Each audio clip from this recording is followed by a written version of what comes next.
musharaxa madaxweynaha Puntland Asad Diyaano waxa uu kormeer ku maraya deegaano ka tirsan gobolka Mudug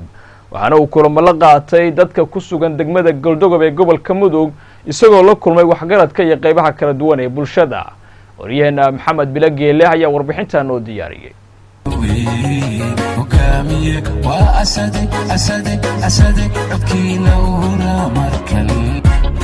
musharax madaxweynaha Puntland mudane Asad Diyaano oo mudooyinkii dambe socdaal kala duwan ku marayay magaalooyinka Puntland si uu ugu hurgalo xaaladda nololeed iyo mid amniga shacabka reer Puntland isla markaana uu ku soo bandhigay qorshayaashiisa siyaasadeed ee ku aadan waxyaabaha uu qaban doono haddii loo doorto xilka dawladda ugu sareeya ee madaxweynaha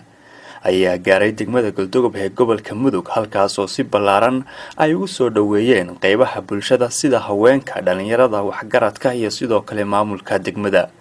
musharaxa ayaana khudbad u jeediyay shacabka reer Goldogob waxa uu ku faahfaahiyay qorshayaashiisa iyo sidoo kale waxyaabaha uu ka qaban doono degmada Goldogob oo ay ka mid tahay adkeynta amniga iyo horumarinta arrimaha bulshada iyo dhaqaalaha degmada oo ay ugu horeyso kastamka Turdibi waxaan aad ugu faraxsanahay farxadan la soo koobi karin soo dhaweynta qiimaha leh oo ay noo sameeyeen waan ognahay saaka todobadii iyo ka hor bayna diyaar garow ku jirteen oo aad barxadan soo istaagteen aad baan kaga mahad celinaynaa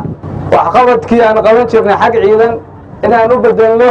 siyaasad iyo ciidan iswata insha Allah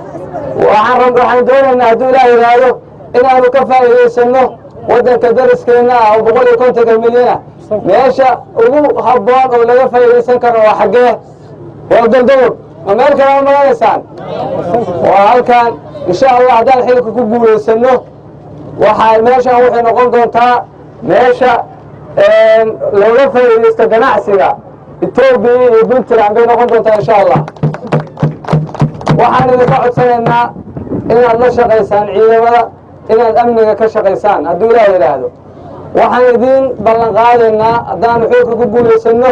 codkiina oo xoog ah oo xalaal ah inaad cid doonta ku doorataan oo laga baxo waxaan wareegsan meel walba aan tagno 66 waxa balanqaadaynaa insha Allah inaad codkiina wax ku doorataan haddii Ilaahay yiraahdo waxaan idinka doonaynaa inaad nagala shaqeysaan hawshaas haddii Ilaahay soo raali kama tiidin Maxamed Bilageele warbaahinta dawladda degmada Goldogob